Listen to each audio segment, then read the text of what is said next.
اعوذ باللہ من الشیطان الرجیم بسم اللہ الرحمن الرحیم السلام علیکم ورحمۃ اللہ وبرکاتہ۔ آج کی ہماری حدیث روایت ہے البہقی سے، اور حدیث کا موضوع ہے دوسرے مسلمان کے احترام میں اپنی جگہ چھوڑ دینا۔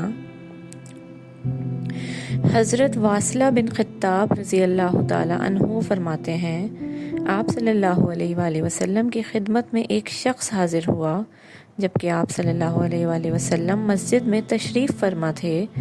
رسول اللہ صلی اللہ علیہ وآلہ وسلم نے اس شخص کے لیے اپنی جگہ سے کچھ کھسک کر بیٹھنا پسند کیا۔ اس شخص نے عرض کیا کہ یا رسول اللہ صلی اللہ علیہ وآلہ وسلم، بیٹھنے کی تو جگہ کافی کشادہ ہے، آپ کیوں زحمت کر رہے ہیں؟ اس پر آپ صلی اللہ علیہ وآلہ وسلم نے فرمایا، یہ مسلمان کا حق ہے کہ جب وہ اپنے بھائی کو دیکھے تو اس کے لیے اپنی جگہ سے کچھ کھسک جائے۔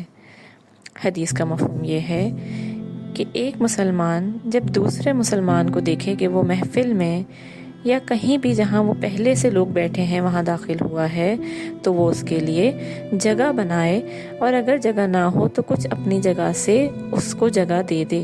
جزاک اللہ خیرا کثیرا۔